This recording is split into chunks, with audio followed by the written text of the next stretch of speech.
Buenos días, que el Señor les bendiga. Nuevamente estamos en una clase más de nuestra escuela bíblica dominical. Continuamos en Primera de Pedro, pero ahora vamos al capítulo 4. Vamos a leer los versículos 1 y 2 y luego nos vamos a brincar del 12 al 19. Entonces, ustedes ya previamente leyeron esta porción y solamente vamos a trabajar en lo que es la explicación del texto. Nuestra lección se titula El gozo de nuestra esperanza. Ya vimos el testimonio, la base de nuestra esperanza. Ahora vamos a ver el gozo de nuestra esperanza. Y sufrir por Cristo. Acuérdense que los hermanos de Asia estaban sufriendo porque habían creído en Cristo. Entonces les estaban haciendo a un lado, les estaban pasando en tribulación. Ellos estaban en ese momento. Sufrir por Cristo puede profundizar nuestro camino con Él. Sufrir por Cristo nos puede acercar más a Él, nos puede hacer más propensos a buscar la compañía de Jesús. ¿Cuál era el contexto en este preciso pasaje? Pedro había argumentado que el sufrimiento de Cristo proveía el camino a la victoria y exaltación. El sufrir por Cristo nos trae a la larga victoria y una exaltación hacia nosotros. ¿Cómo? A lo largo del pasaje lo vamos a ver. Los cristianos deben saber que someter su vida al sufrimiento en Cristo es una declaración de que ya no están siendo dominados por el pecado. Ellos ya han confiado en Cristo, han entregado su vida a Cristo y entonces ya no lidian solo con el pecado, sino Cristo está con ellos ayudándoles a sobrellevar. Ese era el contexto de estos hermanos. Así es que, habiendo visto el título y el contexto, vamos a darle gracias a Dios. Te damos gracias, Dios, en esta hermosa mañana que nos diste. Gracias por la vida y la salud con que gozamos hasta estos momentos. Pedimos que tu palabra, Señor, llegue a nuestros corazones y que esta sea la que nos compensa, Señor, de todas las cosas que hemos hecho que no te agradan y que es pecado. Bendice a las personas que nos están escuchando, que tu mensaje llegue hacia ellas, Señor, y gracias porque podemos compartir tu palabra. En el nombre de Cristo Jesús, amén. Continuamos con nuestra lección. Dios puede usar todo sufrimiento, según el versículo 1. Todo lo que nosotros sufrimos, Dios puede transformarlo en algo bueno. Tanto el apóstol Pedro como el apóstol Pablo nos han descrito el conflicto continuo que tiene el creyente en vivir con mi voluntad conforme a la carne y la atracción que ofrece la carne, pero también de acuerdo a la voluntad de Dios. Pedro y Pablo de alguna manera tocan este mismo tema y Pedro nos recuerda a todos los creyentes que el sufrimiento de Jesús y nos reta a que actuemos de acuerdo a su ejemplo. Los desafía de dos maneras. Nos dice, acuérdense que Cristo padeció. De hecho, el versículo 1 comienza diciendo eso. Los padecimientos que Cristo tuvo por nosotros y que nosotros debemos imitar ese ejemplo. De dos maneras. ¿Cómo? La primera podría ser, deben estar armados. ¿Cómo? Ese término es una palabra militar que implica la realidad de una lucha espiritual después de la salvación. Cuando yo acepto a Cristo, tengo la salvación, pero a veces empieza una lucha constante. Entonces, de esa manera podemos enfrentar esa lucha. ¿Cómo? Estando armados. ¿Y cómo podemos estar armados? Pues con la palabra de Dios, alimentándonos de la palabra de Dios, con la oración, con el estudio bíblico, con la comunión con nuestros hermanos. Son formas en que nos pueden ayudar a estar armados contra esto. Y también el que no ha nacido de nuevo tiene una lucha contra la carne y las fuerzas del maligno. Si tú ya naciste, Cristo está contigo, el Espíritu Santo te está ayudando. Pero si no has nacido de nuevo, si no has aceptado a Jesús en tu corazón, pues dice que tienes una lucha entre la carne y las fuerzas del maligno. También es cristiano, pero el cristiano tiene el apoyo de Cristo. La segunda cosa que nos puede ayudar, ¿cuál es? Debemos estar armados con la mente de Cristo. ¿Cómo? Con la mente de Cristo. ¿Se acuerdan que en lecciones anteriores vimos Filipenses 2, donde Pablo nos describe el carácter y la obra de Cristo. Pues ahí en Filipenses 2 del 1 al 11 nos dice esto. ¿Y cuál es la clave en la lucha diaria de un corazón humilde? Si yo diariamente estoy luchando contra esto, mi corazón debe de ser humilde, sin vanagloria y receptivo a la voluntad de Dios. Si yo estoy bajo la voluntad de Dios, voy a ir adelante y Cristo va a estar conmigo, voy a poder vencer. Vamos al versículo 2. El versículo 2 trata sobre los hijos de Dios. No tienen que andar en concupiscencia. Si luego tú puedes decir, ¿qué es esto? La concupiscencia, pues es el pecado, es lo malo que hacemos que no le agrada a Dios, pero que a nosotros nos causa placer y queremos permanecer en él. Entonces, la concupiscencia es el pecado, pero permaneciendo allí, porque me gusta, porque me agrada. Ahora, el pecado se enseñorea sobre la persona mientras vive, porque está en esa situación de concupiscencia. El pecado toma el poder en mi vida. El creyente ha muerto en Cristo. En Cristo, porque dice, de modo que si alguno es en Cristo, nueva criatura es. Las cosas viejas pasaron y todas son hechas nuevas. Entonces en Cristo morimos a una vida vieja y nacemos a una vida nueva. Ha terminado con el pecado en el sentido de que ya no es esclavo del pecado. No somos perfectos, tenemos errores, cometemos pecados, pero la diferencia está en que el Espíritu Santo nos redarguye, nos hace entender que hemos pecado, nos arrepentimos y pedimos perdón a Dios. No nos gozamos, no sentimos placer en estar en el pecado, en hacer lo malo, en hacer mal a una persona, en hacer lo que desagrada a Dios. Esa es la diferencia. Ya no somos esclavos del pecado. Ya no tiene que vivir en el tiempo que resta confiadamente en las concupiscencias de los hombres. En el tiempo que resta. Ese tiempo que resta, ¿cuál tiempo que resta? Ya no voy a estar viviendo en ese pecado. ¿Por qué? Porque voy a estar luchando en ese camino de santificación, poco a poco ir venciendo ese problema. El tiempo que resta en la carne. Y aquí podríamos tener dos posibles opciones a las que Pedro se esté refiriendo. Se refiere al tiempo corto antes de la segunda venida de Jesucristo. Ese pequeño tiempo, fíjense, en los tiempos del apóstol Pedro, del apóstol Pablo, del apóstol Juan, estaban esperando la segunda venida de Cristo. ¿Se imaginan en nosotros todo el tiempo que ha pasado? Cada vez estamos más cerca. Puede referirse a ese tiempo que quedaba entre la segunda venida de Cristo. O también el punto 2, pudiera ser el resto de la vida natural que nosotros como humanos vamos a vivir. Entonces, cualquiera de las dos cosas dice que mientras estemos aquí vamos a estar luchando con eso, pero es un breve tiempo aquí comparado con la eternidad. No importa la duración del tiempo, lo importante es que no estemos viviendo en el pecado en concupiscencia. Ahora tenían una oportunidad gloriosa, claro, porque ahora ya pueden ser libres de la esclavitud del pecado. El privilegio de vivir conforme a la voluntad de Dios, no con perfección, pero tratando de vivir conforme a lo que Dios nos dice en su palabra. Esa es la diferencia. Que nos abstengamos de hacer el mal. Ya lo hemos visto en la lección pasada, por ejemplo, que no devolvamos mal por mal, que no nos gocemos en hacer sufrir, que no nos gocemos en cometer un robo, algo más difícil que eso. A eso se refiere. Tal cometido les traería maltrato de la sociedad. O sea, si ellos ya no quieren participar con lo que hacen los demás, pues les va a traer problemas, les va a traer burlas, les va a traer a que los releguen, que los hagan a un lado. Eso les va a traer.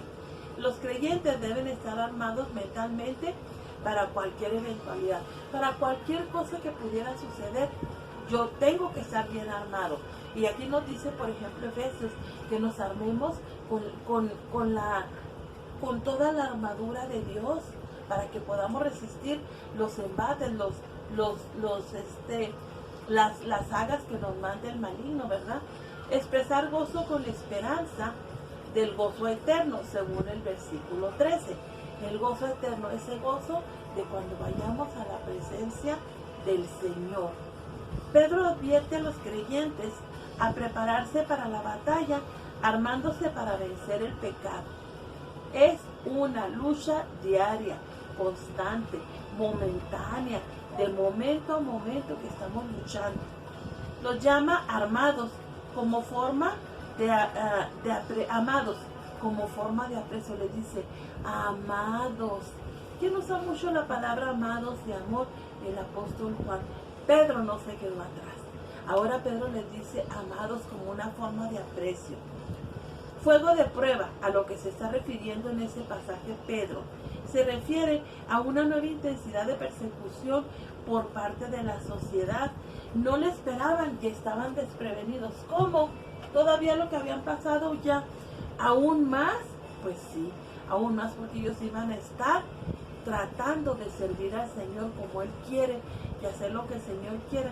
Pues el enemigo no se iba a quedar a gusto, iba a traer una nueva serie, como dice allí, fuego de prueba. Y luego dice, aparte de todo, que los hermanos no estaban preparados. Entonces Pedro por eso les escribe la carta, para que se preparen, se armen bien sus amados hermanos para esta lucha que van a enfrentar. Debían saber que las pruebas no eran algo nuevo o extraño, eran algo que ya habían padecido. Ahora díganme, cuando ustedes no quieren participar de lo que hacen los demás, en maldad, en mentira, en robo, en qué sé yo, no los hacen a un lado. Es más, ya después ni los toman en cuenta, ni les dicen nada. Bueno, como esas situaciones se iban a presentar ahora, pero con mucha más intensidad. Eran severas, como antes y aún más. Tienen el fin de refinar al creyente en su fe en Cristo. Todas estas cosas que nos acontecen, podrías decir, pues entonces estaba mejor antes, porque ahora que soy cristiano y que trato de hacer lo que la palabra de Dios dice, me está yendo peor. Pero dice que esto es pasajero, que Dios va a estar contigo y estás pasando por todas estas situaciones porque tu fe se está refinando, porque vas a salir a flote con la ayuda de Dios. Él va a estar a tu lado ayudándote. Pedro usa dos contrastes para animarlos. ¿Cuáles son? El primero, gócense cuando son participantes de los padecimientos de Cristo, tal cual lo dijo Pedro. ¿Cómo que gócense cuando están en tribulación, cuando están en angustia, cuando están en problemas? Si Pedro lo dice es porque Pedro lo experimentó en su vida y lo dice de su propia experiencia. Los padecimientos que el creyente sufre por identificarse con Cristo, esos padecimientos, le dice, gócese cuando estén en esos padecimientos. Para Pedro el sufrimiento tiene límites, o sea, va a llegar un momento en que van a cesar. Explica el contraste. ¿Cuál era? La última y permanente expresión emocional del cristiano fiel es el gozo al ver la gloria de Jesús en su segunda venida.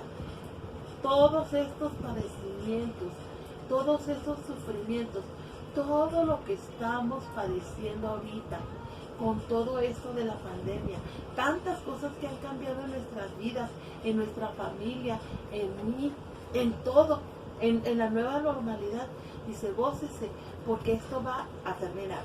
O puede ser, cuando venga el Señor por segunda vez, que muchos dicen que cada vez está más cerca todavía, y estoy de acuerdo. O cuando vaya a la presencia del Señor, van a terminar. Es bienaventurado cuando es vituperado por su fe. ¿Qué es bienaventurado? Muy feliz, 1000 veces feliz, dichoso. Eso dice el versículo 14. Segunda parte. Si son vituperados, es una expresión gramatical de primera condición, la cual asume la veracidad de lo que les sucedía.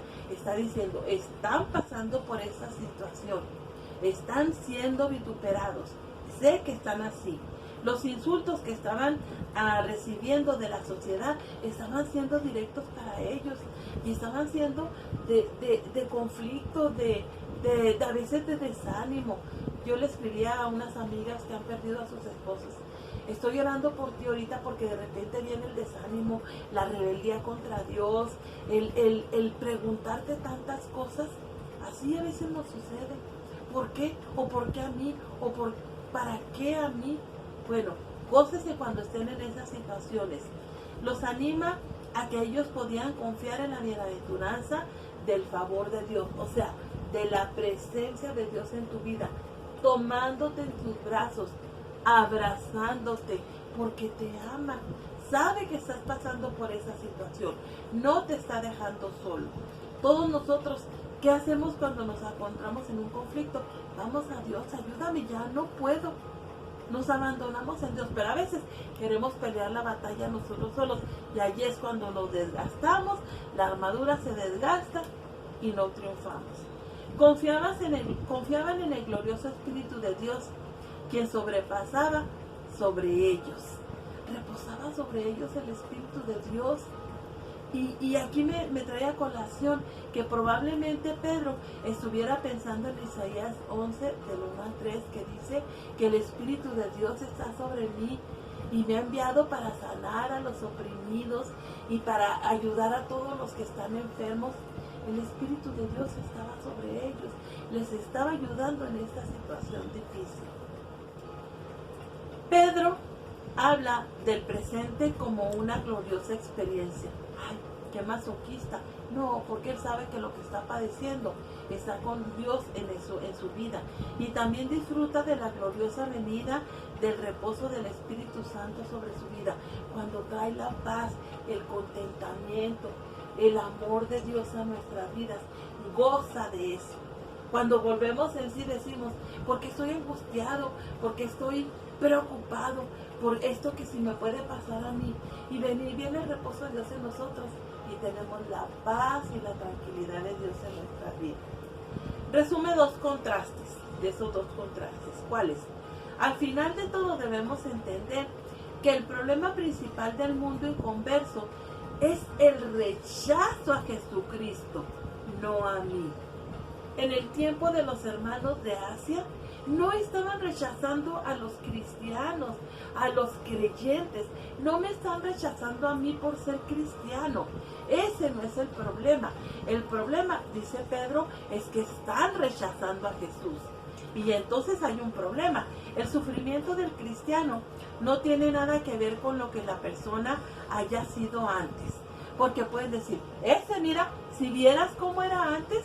El versículo 19 dice: Pedro quiere que los creyentes comprendan la diferencia entre sufrir por cosas que aún acarrean el castigo de la sociedad y sufrir injustamente por el Evangelio.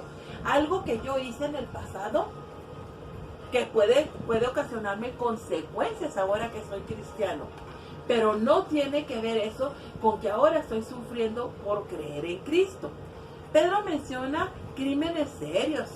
Por ejemplo, el homicidio, el ser ladrón o robar, el ser malhechores y entrometidos. ¿A qué quiere decir esto? Homicidio y ladrón. Menciona estos dos delitos para recordarles que en los tiempos de las pruebas severas, las personas pueden hacer cosas que no harían en una situación diferente.